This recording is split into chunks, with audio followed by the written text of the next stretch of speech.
The San Pedro River was a thin, silver thread under the late autumn moon, winding through a land that had long since learned to keep its own counsel. The water moved slowly, as if afraid to disturb. The sleeping roots of the cottonwoods, their tall black shapes standing like sentinels over centuries of blood and dust. Some said the river could remember faces, that it carried them in its reflection long after the flesh had gone to dust. Taza did not know if that was true, but on nights like this, when the air was cold enough to make the breath hang in front of his face, he could almost believe it. He rode alone, as he often did when the army's patrols thinned out into the mountains. His pony, a quiet buckskin mare with eyes like wet stone, moved without hurry, her hooves making almost no sound on the soft riverbank. Taza's eyes followed.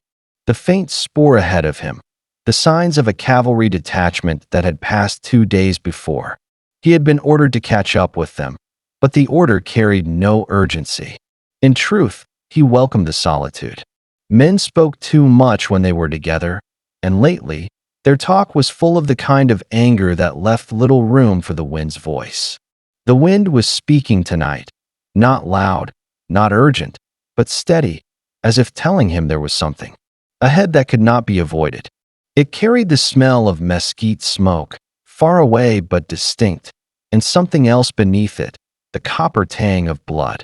He found him just before dawn, in the thin light that seeps in before the sun.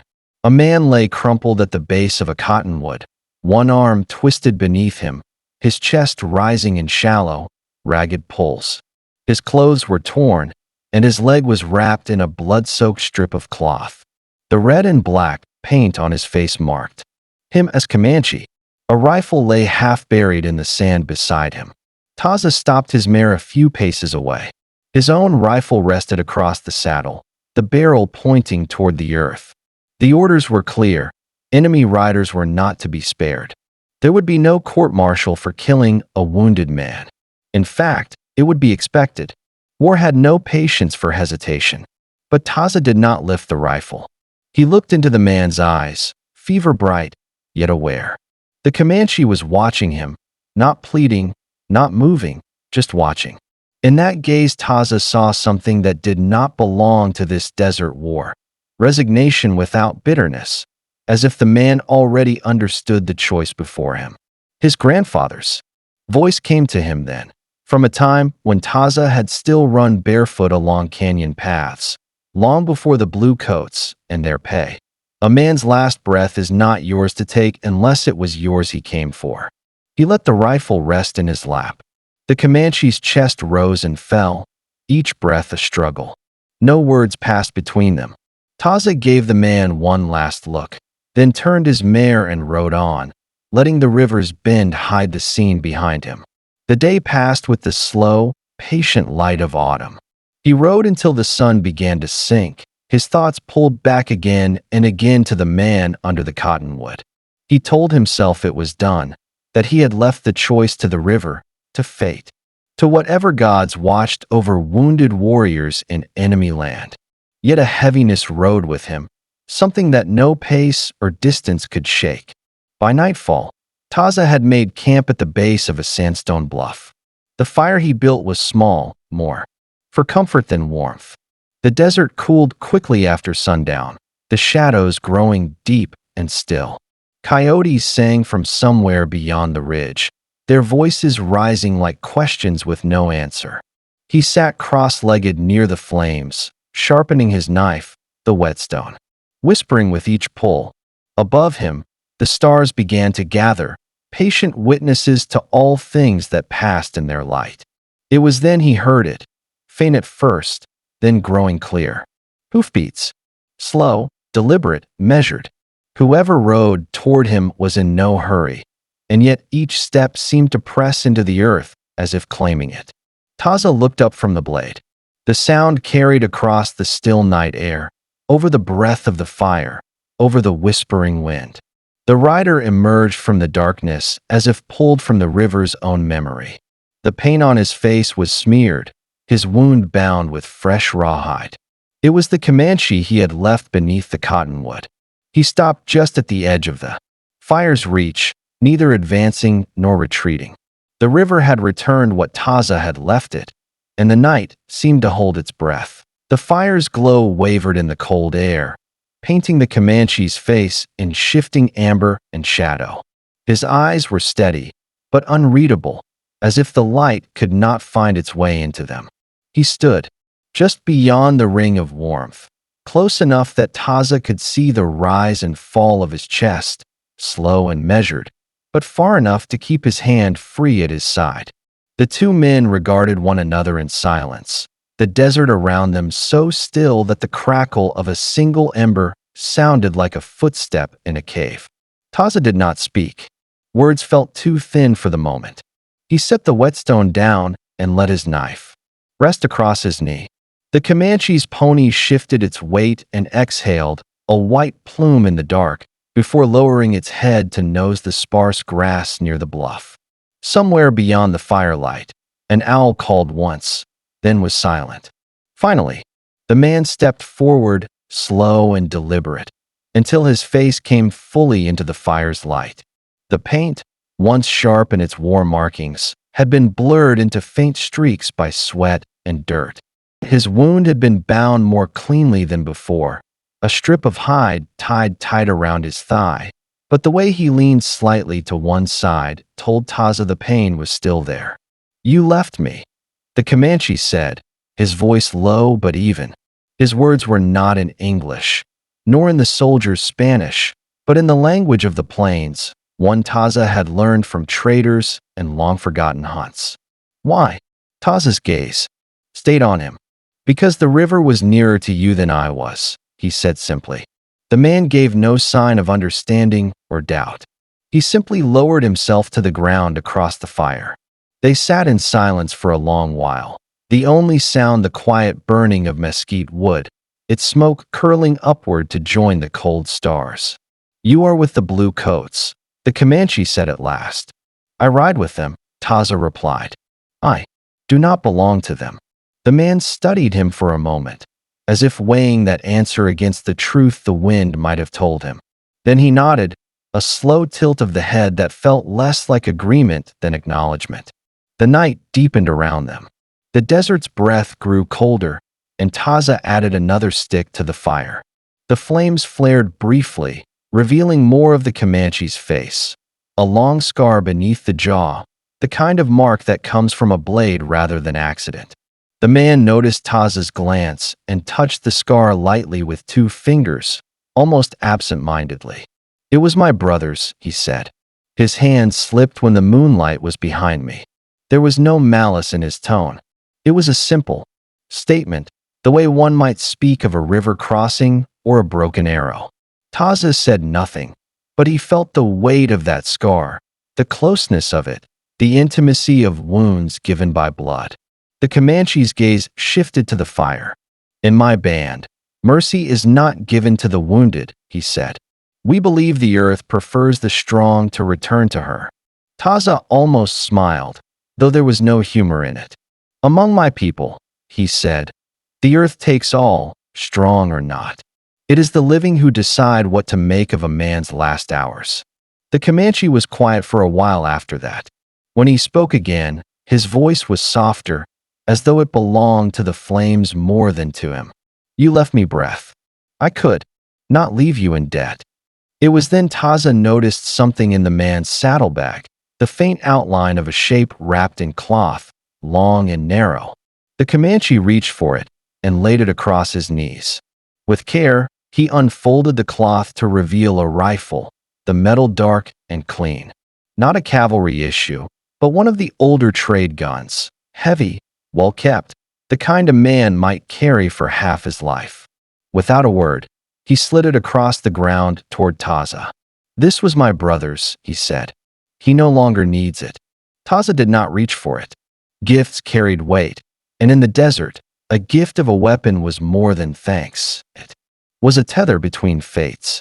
The fire popped once, and an ember drifted up into the night, glowing briefly before vanishing. "I take nothing from a man whose blood is still warm," Taza said quietly. The Comanche studied him for a long breath. then slowly wrapped the rifle again. When he tied the last knot, he looked up. Then I will keep it until your blood is cold or mine is. The wind shifted then, bringing with it the faint smell of horses, more than two. The Comanche's head turned, his eyes narrowing toward the darkness beyond the bluff. Taza heard it too, the far-off murmur of movement, the desert's warning. Before strangers arrive, neither man reached for his weapon. The moment between them was not yet finished. The wind carried the scent of strangers long before their shapes broke the horizon. It was faint, mingled with dust and the bitter tang of leather sweat, but both men knew it well. Horses, more than a handful. Men, who rode with purpose. In the desert, that was rarely good news that Taza's eyes met the Comanches across the fire. Neither moved for a moment. The flames between them hissed and leaned as the wind shifted again, blowing from the north. That meant the riders were approaching from behind the bluff, the direction Taza had come from earlier that day. The San Pedro lay that way, and with it, the place where he had left the wounded man to fate. The Comanche rose slowly to his feet, favoring his injured leg. How many? He asked. 4, maybe 5, Taza said, his voice low. Their horses are tired. They've ridden far. The Comanche nodded once and limped to his pony, checking the rawhide knot that bound his wound. He did not look at Taza when he spoke again. Are they yours? Taza shook his head. Not mine. They stood in silence as the hoofbeats grew. Clearer, the rhythm uneven, a mix of pace and fatigue. Taza moved to the shadow of the bluff and peered out. Against the pale sand, dark shapes were forming, men riding hard, dust trailing behind them like a torn cloak. In the fading moonlight, the glint of steel flashed from one saddle. They are looking for something, the Comanche murmured. Or someone, Taza replied. The first rider appeared around the edge of the bluff, a bearded man in a weathered coat, a long rifle slung across his back. Behind him, 3 more followed, their mounts lathered from the ride. They slowed when they saw the firelight. The lead rider raised a hand, and the others reined in. Taza stepped forward into the open, his hand resting lightly on the hilt of his knife. The strangers looked him over without greeting. Their eyes moved past him, toward the Comanche who stood just beyond the fire. That one, the bearded man said. His voice was flat, but it carried the weight of decision. We'll take him. Taza didn't move. Why? The man gave him a look that was half surprise, half amusement. He's Comanche. Took some cattle 2 nights ago. Shot a boy who tried to stop him. The Comanche said nothing, his face unreadable. The strangers began to dismount, their movements slow but certain. They were tired, but not so tired they'd forgotten the work they'd come for. Taza spoke. Again, his voice calm. The boy, was he your kin? The bearded man spat into the sand. He was mine to protect. The fire crackled in the silence that followed. Taza could feel the pull of 2 paths before him, the same way a man feels. The pull of 2 rivers converging. The army would not care what choice he made here. The desert would forget his decision before the sun rose. Only he and the Comanche, and perhaps the river, would remember. You'll take him over my fire? Taza asked. The man's hand went to his rifle strap. Over your fire, over your body, doesn't matter. Taza's knife stayed in its sheath, but his weight shifted to the balls of his feet. Then you'll ride back the way you came. The strangers exchanged looks. One of them laughed, a short, humorless sound. You wearing a blue coat's pay, scout? This ain't your fight. Taza didn't answer. The Comanche's gaze flicked to him, something unreadable passing in his eyes. Not thanks, not surprise, but a quiet recognition. The bearded man's hand moved toward his rifle. In the same breath, the Comanche took a single step forward. His limp pronounced, but his presence unmistakable. I took the cattle, he said. His voice was steady. I shot the boy, but I will not ride with you. The strangers froze, as if expecting a bluff. Then the Comanche reached down, pulled the long rifle from his saddle, and tossed it into the sand between them. If you want me, take me, he said. "But you'll take me here." The bearded man looked from the rifle to Taza, then back to the fire. The wind shifted again, carrying the cold weight of the night. In that moment, Taza realized the men were hesitating, not out of fear of the Comanche, but because something in the desert silence made killing feel wrong here. One by one, they mounted up again. Without another word, they turned their horses toward the north. The hoofbeats faded into the darkness, leaving only the fire's quiet breath between the two men. When they were gone, the Comanche sat once more across from Taza. Neither spoke. The fire burned low, and the dust held. Their hoofbeats like a memory the wind refused to carry away. The fire was almost gone by the time Taza rose to feed it again. The mesquite branches caught slow, sending thin tongues of flame upward, lighting the creases in the Comanche's face. Neither man had spoken since the riders vanished into the northern dark. The night felt heavier now, as if the desert had been watching, and in its own way, had judged them both. Taza lowered himself back to the ground. The cold had crept in under his blanket, the kind that seeps into the bones and settles there. Across the fire, the Comanche was sitting with his legs crossed, the rifle still in its wrappings beside him. His gaze was on the flames, but Taza sensed his thoughts were far away. "You could have gone with them," Taza said finally. The Comanche looked up, not sharply, but as if pulled from a long way off. "And you could have let them take me." The words hung between them, neither accusation nor gratitude. The fire popped once, sending a small ember drifting up into the night. They both watched it rise until it disappeared. "There are questions I should ask you," Taza said, "but I will not." The Comanche gave a faint smile, the kind that never touched the eyes. "Then I will not answer." Silence settled again, but it was a different kind now, not the wary stillness of strangers, but something slower, older. They had stood together in the space where men decide who they will be, and that left its own kind of bond. The wind shifted from the east, carrying the smell of rain. Taza tilted his head toward the horizon, where a faint smudge of cloud was creeping over the black ridge. "It will be wet before morning," he said. "Good," the Comanche replied. "Rain hides tracks." Taza considered that. From who? The man's eyes stayed on the fire. From those who will come when the others tell their story. The thought was not a surprise, but it carried weight. The desert was a wide place, but news traveled faster than any horse. Somewhere, a trail was already being spoken of, a campfire already carrying their names. Taza leaned back against his saddle. "You've killed men before," he said, not as a question, but as a fact. The Comanche nodded once. "As you have." "Yes," Taza said quietly. The firelight swayed, shadows leaning and pulling back. With the wind, the rain smell grew stronger. In the distance, a faint rumble rolled over the hills.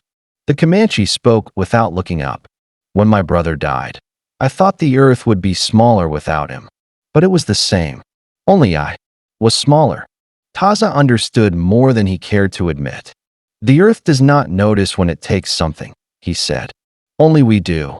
The man's gaze lifted to meet his, and for a moment there was no sound between them at all. It was not agreement or kinship, not even trust, just the quiet acknowledgement of two men who knew what it was to be smaller in the world. A cold drop of rain struck Taza's hand. Another followed, and then another, until the sound of it began to fill the spaces between the fire's crackles. The flames hissed and leaned low, struggling against the wet air. The Comanche reached for his saddlebag, pulling it close. "You will ride in the morning?" he asked. Taza nodded. "Northwest. Back to the fort. Then I will ride south," the man said. "Toward the river that does not ask my name." Taza studied him for a moment. "If we meet again?" The Comanche's eyes flickered in the firelight. "Then we will see what the earth decides." The rain came harder now, drumming on leather and sand. Taza pulled his blanket tighter and let the fire die on its own. The night closed in around them, the smell of wet earth rising like something newly born. By dawn, the rain had washed away the hoofprints from the night before. The dust no longer remembered the strangers, and the river kept its silence. Only the two men carried the weight of unasked questions, each riding away into their own stretch of horizon. Asterisk. The morning broke in muted colors, the sky a pale wash of gray where the rain clouds had thinned. Taza rode with his head slightly bowed, letting the mare pick her way through the softened earth. The scent of the wet desert was sharp and clean, the kind that carried both promise and warning. Behind him, the bluff was already fading into the folds of the land. Somewhere far to the south, the Comanche was riding toward the unseen rivers and the shadowed canyons that had called to him. The San Pedro still ran slow beside Taza's path. Rainwater trickled down its banks in narrow threads, gathering into the current without sound. He had not planned to ride this way again so soon, but the river seemed to pull at him, as if it wanted to show him something. Perhaps it was only habit. Apache scouts had learned to read the desert's moods, and sometimes the earth whispered in a way that felt like instruction. As the day warmed, the land began to open. Low ridges gave way to flats where the grass grew in thin, yellow strands. Ahead, he spotted what looked like the remains of a campfire, long dead, a ring of stones holding the blackened memory of flame. Taza dismounted and crouched beside it, running his fingers lightly over the cold ash. There were no fresh tracks nearby, but the stones were still faintly warm from the sun. Someone had been here within the last 2 days, maybe cavalry, maybe not. He found a scrap of cloth tangled in a mesquite branch just beyond the fire pit.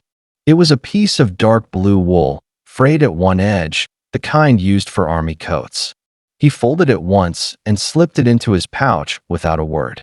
The trail west toward the fort was quiet, but as the hours passed, Taza began to sense that the quiet was not empty.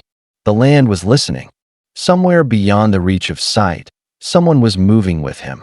He could not yet see them, but the feeling was as certain as the pull of the sun toward evening. Near mid-afternoon, he reined in at a rise where the land fell away toward a cluster of low hills.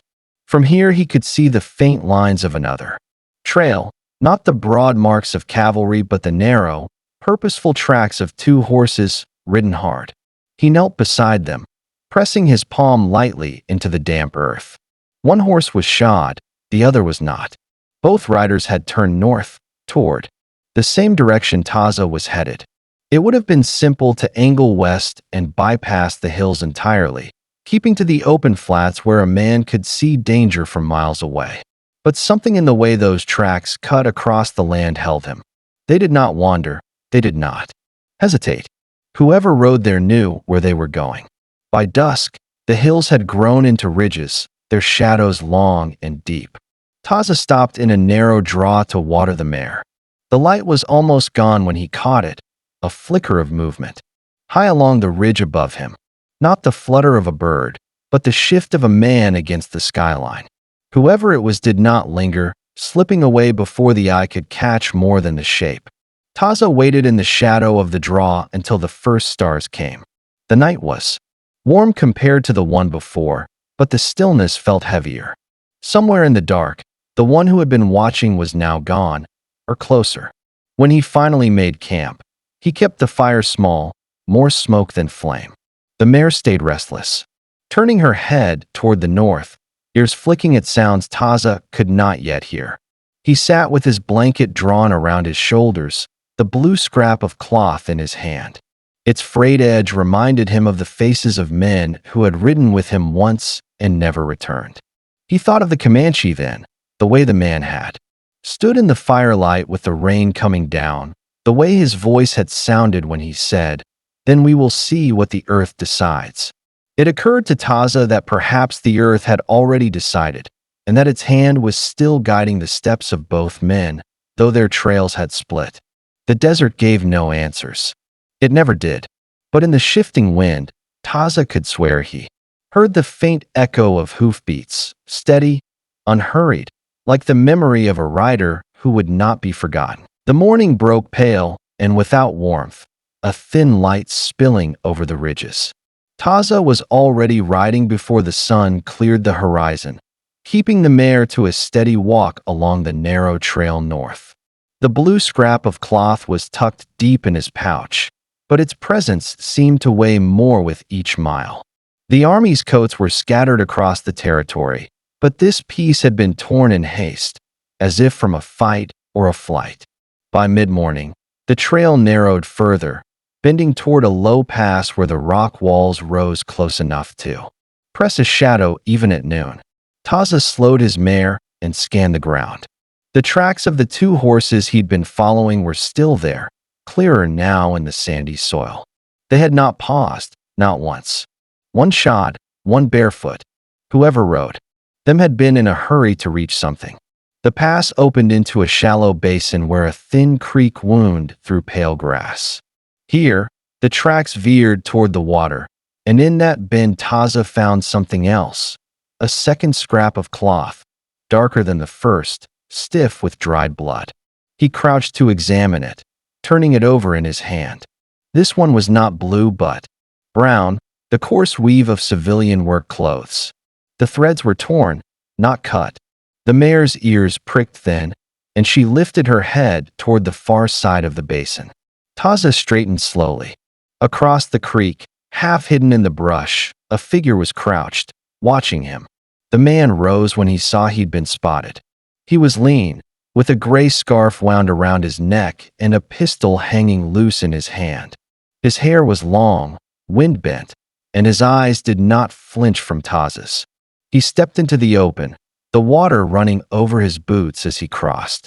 "You've been behind me since yesterday," the stranger said, his voice calm. Taza didn't answer. He was studying the man's stance, the way his weight shifted on his heels, not a fighter ready to draw, but a man ready to run. The stranger glanced at the mare, then at the blue scrap Taza had unconsciously drawn from his pouch. "That belonged to a man I knew," he said. "Knew, not know." Taza's eyes narrowed. "How did you come by it?" The man shrugged one shoulder. "Found it where he fell." "Army?" Taza asked. "No," the stranger said. "But he wore the coat when he died." The basin felt smaller with each word. The wind moved through the grass in low sighs. Taza let the cloth fall back into his pouch. "And the other?" he asked, nodding toward the brown scrap still in his hand. The man's gaze lingered on it for a long moment. "That one," he said finally, "belonged to someone you're not ready to meet." Before Taza could answer, the mare shifted under him, restless again. From beyond the basin came the sound of water splashing, slow but deliberate. The stranger turned his head toward it, his expression sharpening. Two riders emerged from the shadow of the far bank, one shod, one barefoot. Their horses stepped into the creek, heads low, the water swirling around their legs. The barefoot horse was a dun, scarred along the shoulder. Taza recognized the shape before his mind caught the name. The Comanche. He rode straight into the basin, his eyes on Taza, not the stranger. The other rider, a young woman with a braided rope looped across her saddle, kept to his side without speaking. "Taza," the Comanche said, his voice low. "You've been walking close to my shadow." "I follow no man's shadow," Taza replied, though he felt the truth in the words the Comanche had spoken.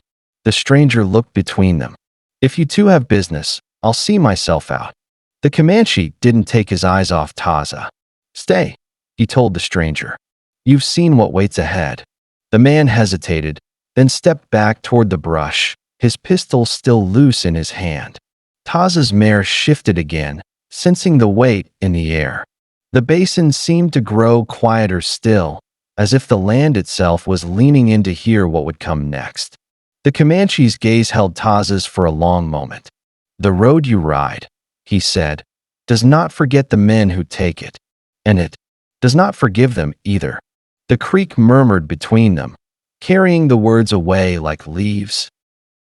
The creek's slow current whispered over the stones, carrying away pieces of the silence. The Comanche sat his dun as if carved from the same stillness that hung in the basin, the young woman at his side, watching with a hawk's calm. Taza kept his mare steady, though though she shifted under the tension, ears flicking between the riders.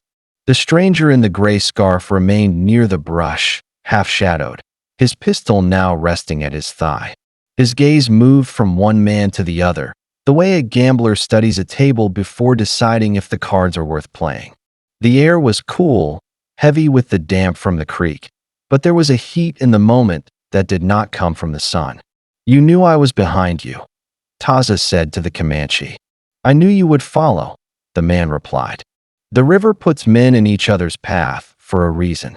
"And what reason is that?" Taza asked. The Comanche's eyes narrowed slightly, not in anger, but in the way a man squints at something distant. "To finish what the river began." The words settled like weight in the basin. Taza had no answer for them, only the memory of that first night, the cottonwood, the wound, the choice. He wondered if the Comanche carried the same memory with the same heaviness, or if it had become just another stone in the long trail of his life. The young woman broke the silence. "We don't have long," she said, her voice low but firm. "They'll be here before the sun drops." Taza's gaze shifted to her. She wore no uniform, no mark of allegiance beyond the rope coiled neatly at her saddle horn. There was a calm readiness in her, the kind that did not come from youth. "Who will be here?" he asked. The Comanche answered for her. "The men from last night." "And others?" Taza thought of the bearded man and the way his eyes had lingered on the fire. "They ride for you?" "They ride for what I took," the Comanche said, and his voice held no apology. The stranger in the scarf stepped forward a little, the creek water darkening the leather of his boots. "If they come, you'll be pinned in this basin. No good ground for a stand." The young woman glanced at him but didn't speak. Her eyes went to the north rim, where the ridge sloped toward open country.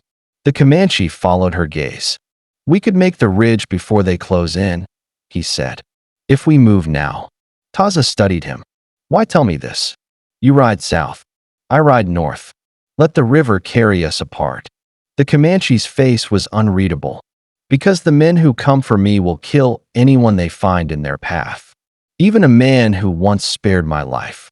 The creek murmured between them, water over stone, like an old story being told in a language none of them fully understood. The air felt tighter now, the sky lower. Taza looked at the stranger. "And you? Where do you ride?" The man in the scarf gave a small shrug. "Away from trouble, if I can. But trouble seems to know my trail." The young woman turned her horse toward the slope. "Then we move," she said. "Or we wait here and let them find us." The Comanche's gaze stayed on Taza. "Your choice." Taza considered the slope, the narrowing draw beyond it, the kind of ground where a man could vanish or be cornered. The army's orders had never spoken of this, of men tied together by a decision made under a cottonwood in the first light of dawn. But the desert did not care for orders. He nodded once. "We move." They crossed the creek in single file, the water cold around the horse's legs. The stranger followed last, glancing once over his shoulder toward the far bank. The basin lay quiet again behind them, the fireless ring of stones and the slow curve of the creek keeping whatever had passed there. As they climbed the ridge, the wind rose from the north, carrying with it a distant sound, hoofbeats, faint but growing. The young woman didn't look back. The Comanche did, just once, his eyes narrowing against the wind. "They've found the crossing," he said quietly. "Now the basin holds its breath." The ridge leveled ahead, opening to the pale expanse of the high country. But the sound behind them was no longer faint. It was the steady drum of men who would not turn back. The ridge narrowed to a spine of red stone, its edges falling away into dry gulches that wound like old scars through the earth. The wind here was sharp, scouring the face, tearing at the hats and scarves of those who rode it. Below, the basin was already far behind them, but the sound of pursuit had not faded. If anything, it had deepened, the hollow echo of hoofbeats striking hard ground. Taza rode second, the young woman ahead of him, her braids snapping like a black ribbon in the wind. The Comanche followed close, his wounded side stiff against the saddle. The stranger in the scarf trailed last, his eyes scanning every bend in the ridge as if the rocks themselves might hold enemies. "They're gaining," the stranger called out, his voice pulled thin by the wind. The young woman didn't turn. "We knew they would." Taza's mare felt the tension and kept her stride quick, the iron in her breath steaming in the cold air. He glanced over the edge, down into a gully where shadow clung to the walls like smoke. It was the kind of place a man could hide, or disappear forever. "They'll bottle us here," Taza said. The Comanche's gaze moved to the narrowing path ahead. "Not if we take the cut." The cut was nothing more than a crease in the ridge, half hidden behind a stand of wind-twisted juniper. It fell steep into the gulch below, the ground loose and treacherous. One wrong step, and a rider could tumble into the rocks. The young woman reined in at the edge, looking down into the shadows. "It'll break their line," she said. "It might break our necks," the stranger muttered. No one laughed. The wind shifted, and the sound of the pursuers came clearer now, men shouting to one another, the creak of leather, the ring of steel against stirrup. They were close enough for voices to carry. Taza leaned forward in his saddle. "We take it, one at a time." The young woman went first, her horse picking a careful path down the slope. Stones rattled loose under the hooves, tumbling into the gulch.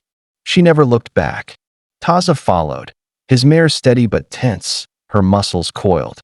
As they slid in short bursts to the bottom, the Comanche came next, his jaw tight against the pain from his side. The stranger brought up the rear, his scarf pulled high over his mouth, eyes narrowed against the dust. At the bottom, the air was still, heavy with the scent of damp earth. The walls of the gulch rose steep on either side, blocking the wind. Above them, the ridge hid their trail for the moment. "They'll have to find another way down," the young woman said. The Comanche didn't answer. His gaze lingered on the bend ahead, where the gulch curved out of sight. "We don't have much time." Taza's hand went to the rifle slung at his shoulder. "You think they'll come down after us?" "They'll come wherever the trail leads," the Comanche said. "And this gulch, it only has one end." The stranger spat into the dust. "And if they're waiting at it?" The young woman's voice was quiet but sure. "Then we keep riding. Sometimes the only way past a snare is to ride straight into it." They pressed on, the gulch floor narrowing, the sound of the horses' hooves dull against the packed earth. Overhead, a hawk circled, its shadow sliding across the canyon wall. The air felt older here, untouched by the wind of the ridge. Taza could feel the weight of it in his bones. When the bend came, it opened into a shallow basin no larger than a camp. On the far side, a wall of stone rose sheer and unbroken. The stranger cursed under his breath. Dead end. The Comanche dismounted slowly, his hand resting against his side. Not yet. He crossed to the stone and ran his fingers along a narrow crack, just wide enough for a man to slip through. Beyond it, darkness waited. The young woman dismounted as well, leading her horse toward the gap. "It'll take us out. It'll take us somewhere," the Comanche said. The sound of pursuit was distant now, but growing, echoing in the narrow place, carried on the still air. Taza looked into the gap. The darkness beyond seemed to breathe. "Then we go," he said, and one by one, they stepped from the light into the stone's shadow. The crack in the stone was no wider than a man's shoulders, and its mouth seemed to drink the light. The young woman went first, leading her horse with the reins looped loosely in her fingers. The animal balked at the opening, nostrils flaring, but she whispered something low and steady until it stepped into the dark. Taza followed close, his own mare resisting only once before trusting his tug. Behind him, the Comanche moved with slow determination, his wound making every step a measured act. The stranger came last, glancing over his shoulder at the empty basin before the stone swallowed him too. Inside, the air changed. It was cool and damp, holding the smell of old rain trapped in the rock. The walls closed around them, streaked with minerals that caught the faintest glimmer from the outside world before darkness took it entirely. The ground was uneven, sometimes stone, sometimes loose sand, sometimes the sharp grit of fallen shale. The only sounds were the muted steps of horses and the occasional scrape of leather against stone. Even breath seemed subdued, as if the passage itself demanded quiet. "How far does it go?" the stranger whispered, though the word whisper was too loud for this place. "Far enough," the Comanche said, his voice like gravel underfoot. The young woman's silhouette was a thin shadow ahead, her braid brushing her back as she moved. At times, she vanished around bends so narrow Taza could only see the faint swing of her horse's tail before turning into them himself. Once, the ceiling dropped so low that he had to lean against the mare's neck to pass under it. His hand grazed the damp stone above, cold, slick, almost alive. The gulch air was gone now, replaced by something stiller, older. Taza thought of the mountains his grandfather had spoken of, places where spirits walked and the living kept. To the edges. He felt the weight of that same warning here. The path widened briefly into a hollow chamber. A thin shaft of light fell from a crack high above, dust motes swirling in its reach. They paused there, letting the horses breathe. The Comanche leaned against the wall, closing his eyes for a moment before looking at Taza. "When we come out, it'll be behind them," he said. Taza frowned. "You're sure?" "I've taken it once before," the Comanche replied. "Years ago, when I was running from men not so different from the ones chasing us now." The stranger's gaze lingered on the crack of light above. "And if they've learned the same trail?" The Comanche's jaw tightened. "Then they'll meet us in the narrowest part, and only one side will leave it." The young woman started moving again before the silence grew too heavy. They followed, the light falling away until the chamber was behind them. The walls began to press closer, the path tightening into a throat of stone. The horses had to walk. Single file, their flanks brushing rock on both sides. The sound of pursuit was gone, swallowed by the passage, but it didn't feel like safety. It felt like being buried in the ribs of the earth. At one point, the ground sloped steeply downward, slick with water that trickled unseen from the walls. The young woman's horse slipped once, catching itself with a sharp snort. Taza kept a hand on his mare's neck, murmuring low to calm her.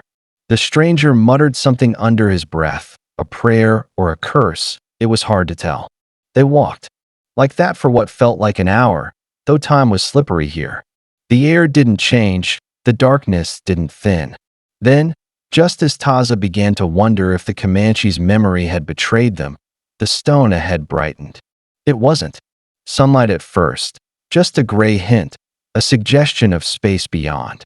But with each step it grew until the crack widened and the wind's faint touch returned. They emerged onto a high ledge overlooking another canyon, one the ridge riders would never have expected them to reach. The young woman turned in the saddle to look at each of them in turn. "From here," she said, "we choose whether to ride for the valley or vanish into the high country where no one will follow." The Comanche squinted into the wind. "And where no one will find us again." Taza looked back at the black mouth of the passage they had just escaped. It seemed to watch them, silent and patient. "Sometimes," he said quietly, "being lost is the only way to live." The ledge was high enough that the world below seemed dreamlike, the canyon floor a painted line, the distant ridge a jagged shadow against the fading sky. The sun was leaning west, its light the color of cooling embers, and the wind that reached them was thin and restless, slipping around the stone as if unsure which way to run. The young woman kept her eyes on the valley ahead, her hand resting lightly on the horn of her saddle. "There," she said, pointing toward a winding strip of green far below. "The river runs clear even in summer. There's forage, water, cover enough to disappear." The Comanche studied the valley without speaking. His gaze was sharp, as though searching for something only he would notice see. At last he said, "If we ride there, we'll be safe for a time. But the high country." He nodded to the blue haze of peaks to the north. "The high country swallows those who are hunted. No trail, no witnesses, only the old paths, and they are not kind." The stranger leaned forward in his saddle, squinting against the wind. "A choice between hunger and the rifle, then." "No," the Comanche said. "A choice between dying, where the sun can see you, or dying where it cannot." Taza listened, the decision heavy between them. He thought of the river and its promise of water, of the mountains with their unbroken silence. Each path carried its own kind of burial. Before he could speak, the mare beneath him stiffened. Her ears turned sharply east, and a moment later, Taza heard it too, a faint rhythm beneath the wind, out of place in this empty height. Hoofbeats. The stranger caught it next, his eyes narrowing. They found the other pass. The Comanche swore under his breath. "No, they're above us." It was impossible, yet the sound grew clearer, not from behind in the canyon they had left, but ahead, from the ridges curling over the valley itself. Whoever chased them had not followed their tracks into the stone passage. They had taken another way, faster and more open, cutting across the high ground to meet them. The young woman's hand went to the rifle slung along her saddle. Her voice was low but steady. "Then whichever road we choose, it begins with them in our way." The wind changed then. It no longer drifted aimlessly but carried the dry scent of dust and sweat, the kind that rises from men who have been riding hard.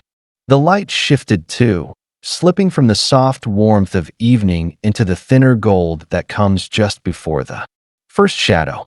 Taza scanned the slopes. The ridgeline above was a tangle of stone and scrub, easy to hide in, impossible to see through cleanly.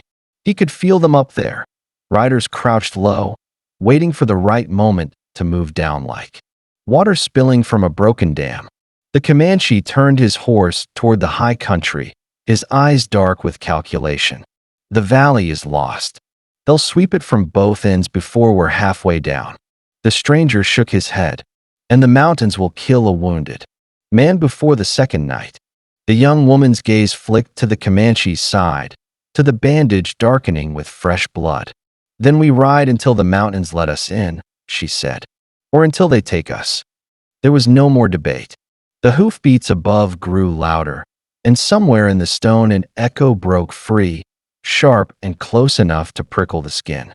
They turned north. The climb was steep, the path little more than a twisting seam between boulders, but it rose quickly, pulling them into colder air. The wind was stronger here, its voice carrying warnings that needed no words. Taza kept glancing over his shoulder, waiting for the first shape to appear against the light, but the ridgeline stayed empty. Empty, but never still. At a narrow bend, they paused to let the horses breathe. The sun was nearly gone now, and in its place came the first strands of shadow that would soon bind the entire mountainside. From here, Taza could see far across the canyon they had left. A trail of dust moved there, faint but certain, marking the place where the riders from the ridge had begun to descend. "They're not chasing," the Comanche murmured, more to himself than to the others.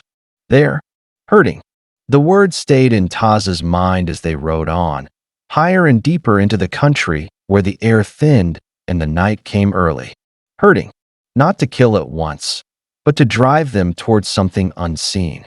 And as the first stars lit the sky above the peaks, he could not shake the thought that somewhere ahead, the mountains were already waiting for them.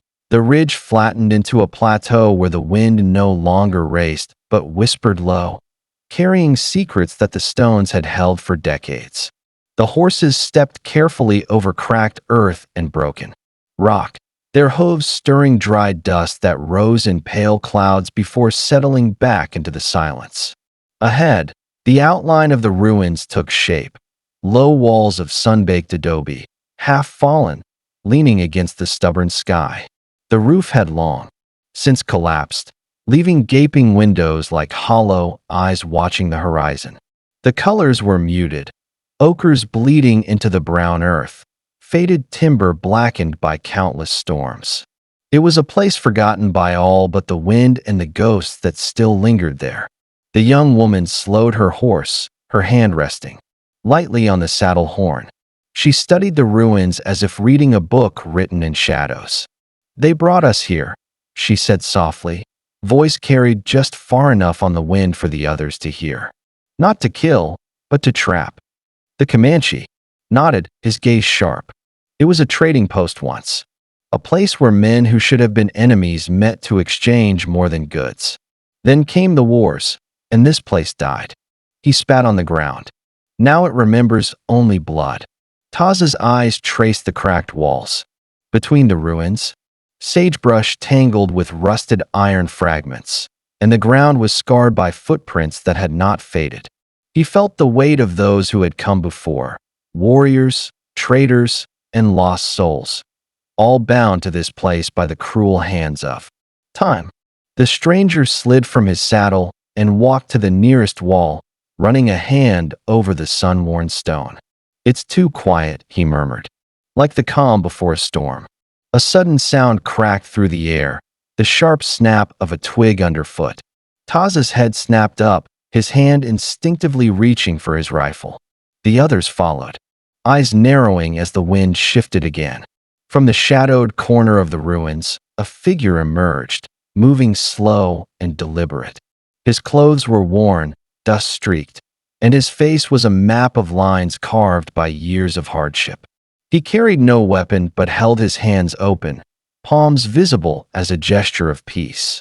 The young woman's voice was low, wary. "Who comes?" The man's eyes flicked over them, lingering on the Comanche's wound before settling on Taza. "I am one who remembers," he said, voice rough but steady. "One who remembers when these walls held laughter, not death." The Comanche's gaze sharpened. "If you remember, why do you stay here? Among ghosts?" "Because I am their keeper." "Now," the man replied, "and because sometimes the past is the only place left to hide from the present." The stranger frowned, stepping forward. "What do you want with us?" The man looked beyond them, eyes distant. "You are the ones they chase. But this place, it is a crucible. It will burn away the weak, but it will temper those who endure." Taza felt a chill despite the warm sun. "We did not come seeking fire." "No one ever does," the man said. "But fire is what the living and the dead share alike. And here, it will test you." The young woman's hand tightened on her rifle. "Then we are already tested. What more could this place do?" The keeper's gaze held hers for a long moment. "It will show you what you carry inside, the ghost you cannot run from."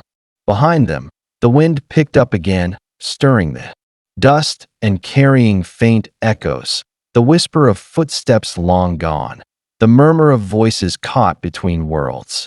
Taza looked around the ruins, feeling the weight of history settle over them like a shroud. Somewhere in the silence, the past was waiting to speak, and he feared the story it told would be darker than any pursuit. The stranger swallowed hard. "Then we face it. Together." The man nodded slowly. "Together, or not at all." As the sun dipped low behind the peaks, the shadows in the ruins deepened, swallowing the last light. And in that silence, the weight of forgotten blood pressed down on them, a reminder that some legends never truly die. Asterisk. Night had fallen fully by the time they gathered within the ruined walls. The stars above were faint pinpricks in a sky too vast to hold the weight of their stories. The wind curled low around the crumbling stones, carrying with it the cold breath of forgotten years, as if the very earth was holding its silence, waiting for a secret to unfold. The keeper of the ruins stood in the center, a lone figure framed by fractured adobe and shattered dreams. His eyes were steady, reflecting the flickering flame of a small fire they had lit, casting long shadows that danced like ghosts against the walls. Taza sat beside the young woman, their horses tethered close outside the enclosure. The stranger leaned back, exhaustion etched deep in his face. Yet something quieter stirred beneath the fatigue, a calm born not from peace, but from acceptance. The Comanche remained standing, his wounded side wrapped tight, but still raw beneath the cloth. He watched the darkness beyond the fire, as if waiting for something long overdue to appear. The keeper spoke first, his voice low and steady. This place remembers all, the treaties broken, the lives stolen, the promises buried beneath dust. He paused, looking to each of them in turn. But tonight, it also remembers mercy. The young woman met his gaze. Mercy in the face of the hunt. He nodded. The enemy you refused to strike. He came alone, not as a conqueror, but as a man seeking to end a cycle. You showed him compassion, and that is a fire that can burn away hatred. Taza thought of that night, the wounded enemy, the silence before the man's slow approach, the flicker of understanding passing between them in the dark. It was a small act, fragile as a flame in the wind, yet somehow it had changed everything. Outside, the wind shifted, carrying a faint sound, the distant cry of a coyote, a lament woven into the night's quiet fabric. It was a sound that spoke of loneliness and survival, of lives caught between worlds. The Comanche finally spoke, voice hoarse but certain. We are not the only ones trapped by this place. It holds the echoes of every soul who has ever crossed its threshold, friend and foe alike. The stranger looked toward the crumbling walls, a hint of sorrow in his eyes.